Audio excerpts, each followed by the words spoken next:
जल्दी उठ करके नासारंध्रों से जल पीता है मतिमान भवति, वो बुद्धिमान बनता है। आंखें गरुड़ पक्षी की तरह हो जाती हैं।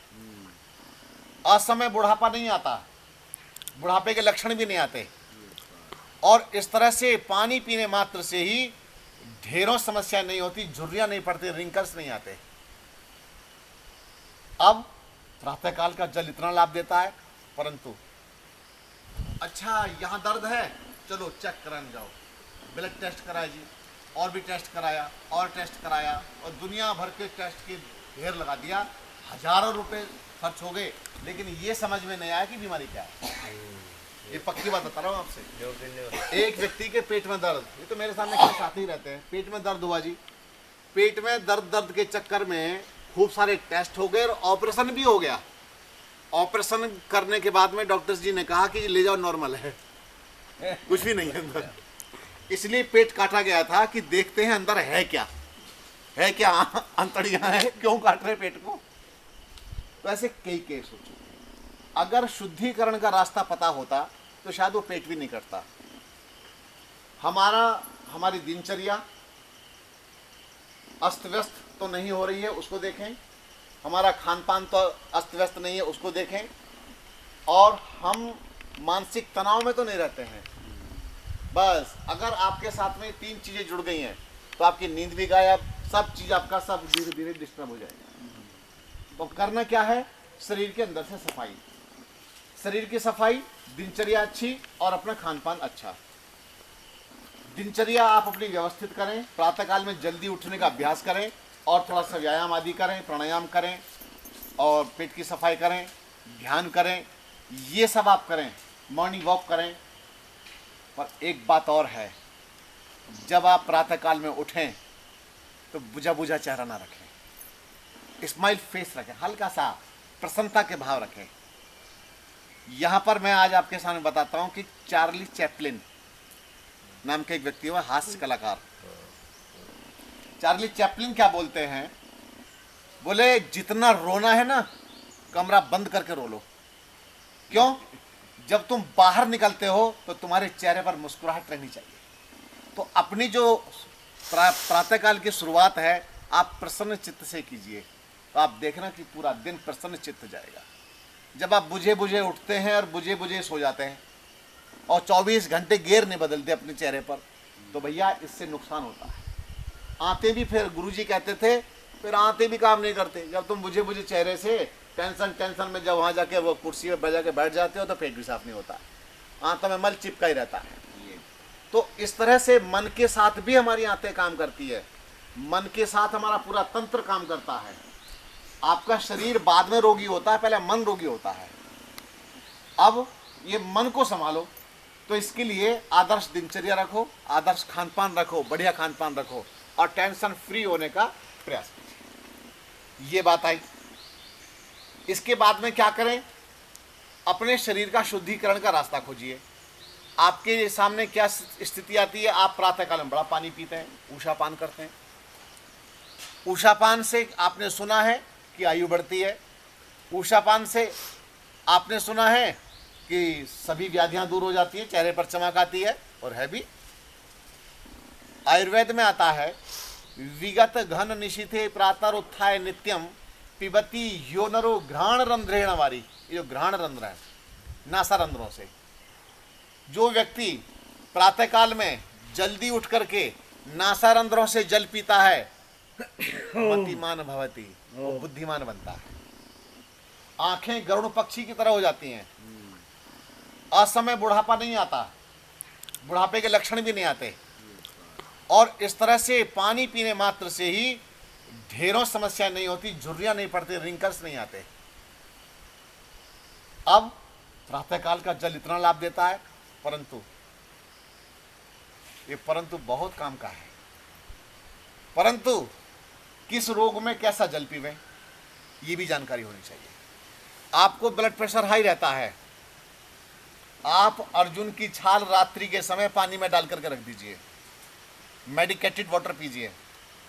अर्जुन की छाल 1.5 लीटर पानी में 1 जग पानी में आप 2 चम्मच के करीब पाउडर ही डाल दीजिए। ये छाल वैसे साबुत मिलती है तो कूट के अच्छी तरह से उसको पानी में डाल करके छोड़ दीजिए और प्रातःकाल में उस पानी को बॉईल कीजिए, उबालिए, 1-2 उबाला ले आइए, उस पानी को फिर छान करके रख दीजिए। अब जैसे गुनगुना हो धीरे धीरे वो पानी आप पीते जाइए, आपका बीपी खत्म, हार्ट की समस्या खत्म, ब्लॉकेज खत्म। केवल ये पानी पीने मात्र से। जल हमारे लिए औषधि है, लेकिन किस रूप में और कैसे प्रयोग करना चाहिए इस बात का ध्यान रखना पड़ेगा, तो होगा अंदर से शुद्धिकरण। अब किसी व्यक्ति को ब्रेन संबंधी मानसिक तनाव रहता है, खिंचाव रहता है, मेमोरी लॉस हो रही है, माइंड ठीक नहीं रहता है, पानी आई में पीना ठीक लोग, ये दोनों में भी काम करेगा। बस इतना ध्यान रखें, अगर बीपी लो है तो पानी गुनगुना पीवें, बीपी अगर आपका हाई है तो आप उसको ठंडा करके पी लें, बस इतना भेद है। अन्यथा ये अर्जुन की छाल दोनों में काम करती है। और अगर कोलेस्ट्रॉल भी साथ में बढ़ा हुआ है तो एक कृपा और करें, कितना बढ़िया काम आपके लिए। दालचीनी कोलेस्ट्रॉल को कंट्रोल करने के लिए सबसे उत्तम औषधि मानी जाती है। दालचीनी और अर्जुन की छाल दोनों को बराबर मात्रा में पाउडर बना लीजिए। अब आप प्रयोग कैसे करेंगे, वही प्रयोग है। 1 जग पानी में 2 चम्मच डाल दीजिए और उसको फिर ऐसे रख दीजिए घोल के अच्छी तरह से। प्रातःकाल में बॉईल कीजिए क्योंकि उसका सत्व तो अंदर आ जाएगा पूरा रात में, थोड़ा उबालेंगे और बढ़िया हो जाएगा। फिर वही पानी को छान करके जिस ढंग से बताया है वैसे पीना शुरू कर दीजिए, कितना उत्तम। अब इसके बाद जिस किसी को लंग्स प्रॉब्लम रहती है, सॉरी ब्रेन प्रॉब्लम की बात कर रहे थे हम, तो ब्रेन प्रॉब्लम अगर रहती है, बच्चों की मेमोरी लॉस हो रही है, बच्चों को मेमोरी या बड़े लोगों की मेमोरी भी कमज़ोर होती जा रही है, उसके लिए ब्राह्मी, शंखपुष्पी और वच 3 चीज़ों का पानी पीजिए, करके देखना चमत्कार होगा। ब्राह्मी 100 ग्राम, शंखपुष्पी 100 ग्राम, वच 25 ग्राम, वच मीठी। ये जो वच होगी, इन 3 चीज़ों को मिक्स करके आप इनका पाउडर बना करके रखिए। दूध के साथ फंकी भी देते हैं, लेकिन अगर आप इसको 2 चम्मच पानी में डाल देते हैं पाउडर को ही, अनुपात इसका 2 चम्मच का, 1 जग में 2 चम्मच, तो ये पानी आप प्रातःकाल में भले ही बॉईल करें और छान करके उसको रख लें, वैसे ही पीवें, ठंडा पानी पीवें, तो आपके लिए ये ब्रेन को धो डालेगा, इतना बढ़िया मस्तिष्क में शांति देने का काम करेगा। जिस किसी को डायबिटीज़ है, डायबिटीज़ किलर, डायबिटीज़ है, ये वो जो इंसुलिन वाला था ना, उसका आप सुन लो। क्या मेरे भी लगे जी इंजेक्शन लगे हैं ना? हाँ, 2 इंजेक्शन रोज लगे थे। बोलो। तो ये जो डायबिटीज़ को हमने कंट्रोल किया है और हम इसको कंट्रोल कर लेते हैं, इसके रहस्य को सुन लो। ये जो आम का पत्ता है ना, आम, बेल और जामुन, इन तीनों के 2-2 पत्ते आप बारीक काट करके 1 जग पानी में वैसे ही डाल के छोड़ दो। अच्छा, जग जो है इसका थोड़ा सा चेंज कीजिए, जग लाइए या तो कांच वाला, कांच का जो जार आता है, क्योंकि स्टील के को भी देने का मेरी इच्छा नहीं होती है, स्टील की तो लेयर चढ़ी होती है। आप कांच का जार लाइए बढ़िया, उसमें ये पत्ते डालिए और प्रातःकाल में हल्का सा इसको बॉईल करके उसका पानी आप उसको पिलाइए जिसको शुगर की प्रॉब्लम है। 4 दिन में 80 यूनिट से 15 यूनिट पर आ सकता है, तो यही चमत्कार है। और मान लीजिए आपके पास में आम का पेड़ तो है, बेल का नहीं मिल रहा है, बेल के कम मिलते हैं, और जामुन का भी नहीं मिल रहा है, तो आप केवल आम के पत्ते ही ले लीजिए, 6 आम के पत्ते ले लीजिए और 2 दिन में ही अपनी शुगर को चेक करते रहना साथ के साथ। तो इतना कारगर ये फॉर्मूला है, इतना मजबूत फॉर्मूला है, बहुत बढ़िया। बॉयल करना उसको पानी में, बॉईल प्रातःकाल में उबालना है, 1-2 उबाल दे दो, शाम को उसमें पत्ते डालने हैं जी। मैं तो हिंदी में बता रहा हूँ, हाँ। 2-2 कई के बाद रिपीट भी कर लेता हूँ साथ में। तो इसी तरह से आप ये आम के पत्तों का, आम, बेल, जामुन के पत्तों का पानी पीजिए, आपकी शुगर कंट्रोल हो जाएगी। अब आइए ओबेसिटी, जिसको मोटापा रहता है, पेट साफ नहीं होता, उनके लिए मैं कुछ चीज़ें बता रहा हूँ जैसे उनके लिए 3 करेले, 1 खीरा, 1 नाशपाती, इनका रस काम करता है। और ये जो करेले हैं ना, 3 करेले और 2 टमाटर, 3 करेले 2 टमाटर, ये पानी में डाल के छोड़ दो। इस पानी को बॉईल कीजिए मॉर्निंग में, ये पानी आप उनको पिला दीजिए, बड़ा चमत्कार। और अगली चीज, सन जानते हैं?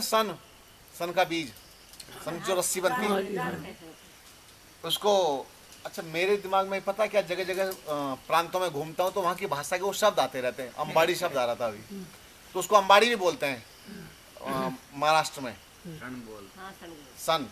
तो सन के बीज ओबेसिटी को कंट्रोल करते हैं। सन के बीज लाइए, 200 ग्राम करीब ला के रख लीजिए। आप उसमें से 2 चम्मच लीजिए, 2 चम्मच रात्रि के समय 1 जग पानी में डाल के छोड़ दो। प्रातः काल में आप उसको बीज के सहित ही बॉईल कीजिए, पानी को अच्छी तरह से बॉईल कीजिए और छान करके रख दीजिए। गुनगुना गुनगुना आप पिलाइए।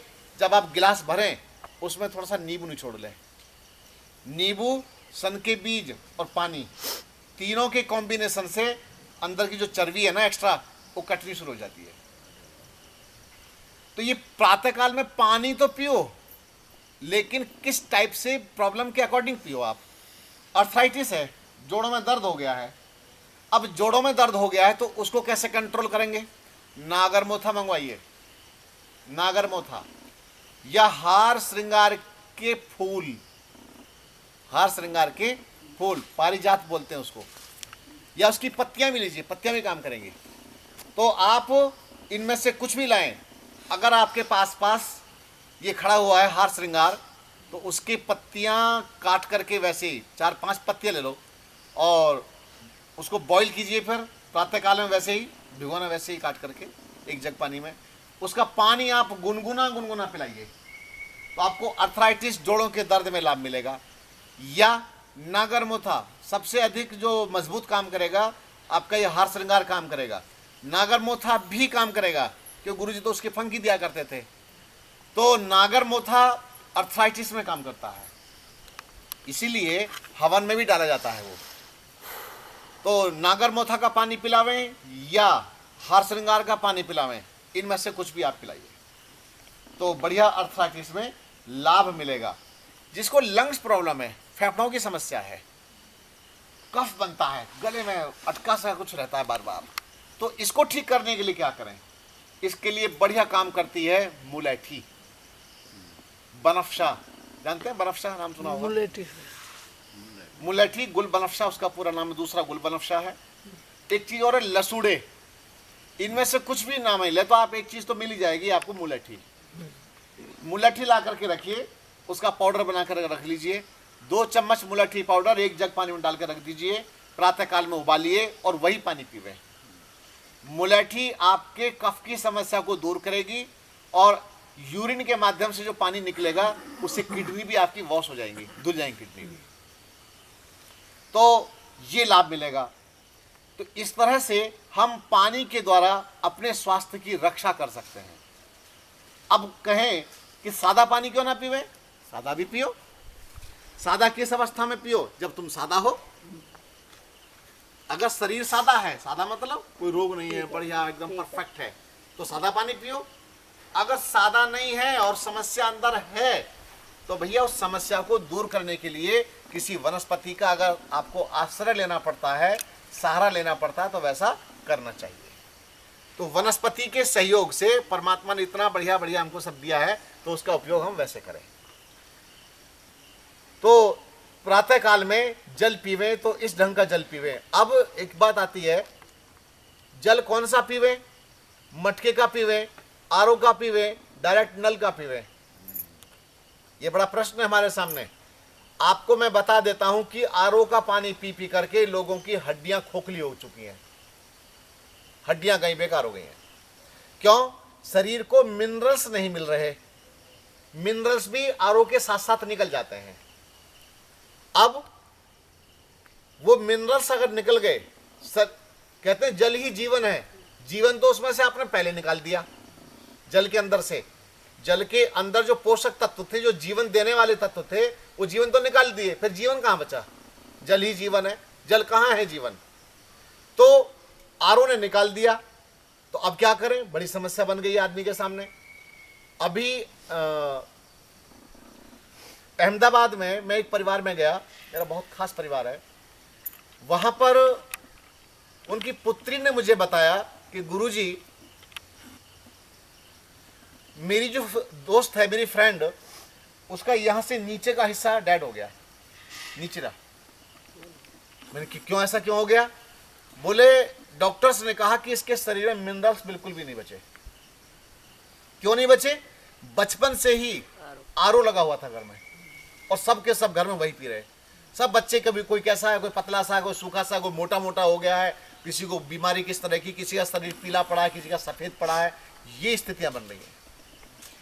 अब आप कहेंगे आरओ का पानी तो बड़ा अच्छा होता है, बड़े बड़े लोग आरओ का पानी पीते हैं। गलत कर रहे हैं, गलती कर रहे हैं। अब कहें कि फिर बचाव कैसे करें? बचाव क्या है? ये पानी अगर आप टेस्ट कराते तो पानी खराब आ रहा है। तो ये समरसेबल का जो पानी आता है, नीचे बोरिंग का जो पानी आता है, वो बहुत गहराई से पानी निकाला जाता है। तो वो डायरेक्ट पानी को आप अपने मटके में भरिए, डायरेक्ट पानी आप भरिए मटके में। या कॉरपोरेशन का जो पानी आता है, क्योंकि मेरे घर में तो आरओ, न तो आरओ है और ना ये फ्रिज भी नहीं है, मेरे यहाँ फ्रिज भी नहीं है, तो मेरे यहाँ तो कई चीज़ें हैं ही नहीं। तो डायरेक्ट पानी आप वही भरिए। उसके शुद्धिकरण का रास्ता मैं बताता हूं आपको। उसको शुद्ध करने के लिए आप जैसे हवन करते हैं ना, हवन की राख, हवन की राख पानी को शुद्ध करती है और उसके अंदर से दूषित पदार्थों को अलग करती है, छटनी कर देती है, और आपके लिए वो पानी एनर्जेटिक बना देती है। कैसे? आप क्या करेंगे? हवन की राख को पोटली में बांध लें। मेरे कई जगहों में लोग, आर्य समाजों में, हवन की राख लेने के लिए जाने लगे कि हवन की राख दे दो हमें। तो हवन की राख की पोटली बना लीजिए, पोटली बनाइए, पोटली बना करके हवन मटके में आप उसी को घुमा दीजिए। मैं आपको बता देता हूँ, एक डॉक्टर एबल मुझे कहाँ मिले थे? नागपुर में। हरनाजीत ने क्या नाम, बाकी तो मुझे समझ में नहीं आया उनका नाम, एबल समझ में आ रहा आता। तो वो करते हैं होम थेरेपी, होम थेरेपी।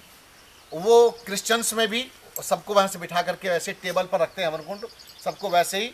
बस 2 मंत्र हैं, ओम अग्नये स्वाहा, ओम प्रजापते स्वाहा, बस। उसके बाद लंबे लंबे श्वास लेने की प्रक्रिया उनकी। और पूरे बहुत सारे देशों में उन्होंने वो सिलसिला फैला रखा है होम थेरेपी का।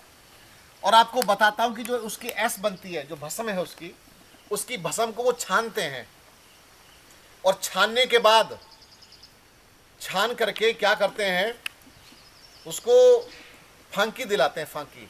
कैंसर तक के रोग उन्होंने ठीक करवा दिए उससे, स्किन डिजीज, बड़े बड़े स्किन डिजीज ठीक करवा दी, अर्थराइटिस ठीक करा दिया, कैंसर ठीक करा दिए। तो मैं ये कहता हूं कि बड़ी बड़ी समस्या ठीक हो रही है केवल हवन की राख से।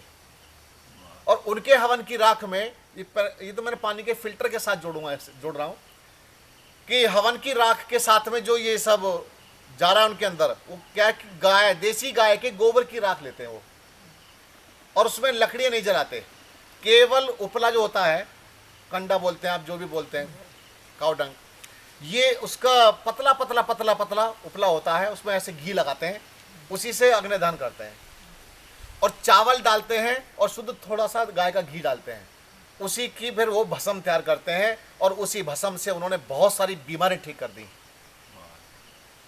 हमारे पास कितनी कलाएं हैं, हमारे पास, हम लोग बताएं आपसे, हमारे देश का आदमी मास्टरमाइंड है, इसके पास में बहुत सारी कलाएं हैं, लेकिन उपयोग सही नहीं है, उसका यूटिलाइज नहीं है। अब हवन की राख को आपको मैं अभी खाने की सलाह बाद में बताऊंगा, हवन की राख का उपयोग कैसे कैसे करना है। आप क्या करेंगे, हवन की राख की पोटली बना करके आप पानी में ऐसे घुमा दीजिए, आपका पानी को शुद्ध कर देगी। तो ये हवन की राख। अब इसके बाद में फिटकरी, तो फिटकरी लीजिए, एक किसी में बांध कर रख लीजिए, फिटकरी को भी 2-3 राउंड ऐसे पानी में लगा दीजिए, पानी के अंदर जो भी कचरा होगा, जो डस्ट होगा, उसको नीचे बिठा दीजिए। तो फिटकरी भी बढ़िया फायदा करती है। तो लौंग, लवंग, आप ऐसा करें 5-7 लौंग लीजिए, उसको कूटिए, थोड़े से पानी में उसको बॉईल कीजिए और उस पानी को आप उबाल करके मटके में डाल दीजिए। बस आपका मेडिकेटेड वाटर बन गया। ये आपके पानी को शुद्धि के साथ साथ आपके डाइजेस्टिव सिस्टम पर भी काम करेंगी ये सब चीजें। तो इस तरह का पानी आप अपने यूज करेंगे तब कहना कि मैंने पानी पिया। तो ये पानी के बारे में मैंने कुछ चर्चाएं आपके सामने की हैं। तो और भी बहुत सी चीजें हैं, अलग अलग रोगों में और भी जितने रोग हैं सब में पानी की उपयोगिता पर मुख्य जो समस्याएं हैं जनरल, ये मैंने आपके सामने प्रस्तुत की। जिसको पेट साफ नहीं होता, कॉन्स्टिपेशन रहती है और बेचारे पानी पी पी करके परेशान है, जो खूब पानी पीते हैं, खूब पानी पीते हैं, खूब, लेकिन फिर भी पेट साफ नहीं हो रहा, कॉन्स्टिपेशन, कब्ज की बीमारी बन गई, कोष्ठबद्धता। इस कोष्ठबद्धता को दूर करने के लिए कौन सा पानी पीवें? तो प्रातःकाल में पानी पीने के लिए आप क्या करें, रात्रि के समय कुछ समय तक आंवला पानी में भिगो दीजिए। आंवले का पानी पीजिए आप, पर आंवले के पानी को उसको भी बॉईल कर लें और उबाल कर रख दीजिए। वो पानी धीरे धीरे पीजिए, सारी की सारी अंतड़ियां आपकी साफ हो जाएंगी। एक चीज और है, त्रिफला। अभी तो मैंने आंवला बताया, फिर त्रिफला। लेकिन त्रिफला को मैं लंबे समय तक यूज नहीं करवाता हूं, क्योंकि त्रिफला लंबे समय तक उपयोग में लाने से आंतों में खुश्की आ जाती है, और ये खुश्की अगर आ गई तो फिर आपके लिए झंझट हो गया। फिर उसको दूर करने के लिए फिर दवाइयां लेनी पड़ती हैं। तो इस तरह से आप अपनी समस्याओं को दूर आप स्वयं ही कर सकते हैं। आपके शरीर में दाह रहता है, जलन, तेजाब बनता है बहुत ज़्यादा मात्रा में, और पानी पी के आप उसको ठीक करना चाहते हैं, तो भैया सौंफ रात्रि के समय भिगोइए, प्रातःकाल में उसको उबालिए मत, उसका पानी ही आप पीजिए। आप सौंफ का पानी पीवेंगे तो आपका बीपी हाई भी कंट्रोल होगा, शरीर में जो गर्मी रहती है वो भी शांत होगी। और कुछ नहीं था, हमारे ऋषि मुनियों के पास में यही तो कलाएं थी। वो गर्म और ठंडी प्रवृत्तियां अपनी समझते थे, वात पित्त कफ की स्थितियां समझते थे, और उसके अनुसार वो सब चीज़ें सेवन कर लिया करते तो स्वस्थ रहते। तो कुछ बातें मैंने आपके सामने प्रस्तुत की जो मेरी दृष्टि में काफ़ी महत्वपूर्ण है।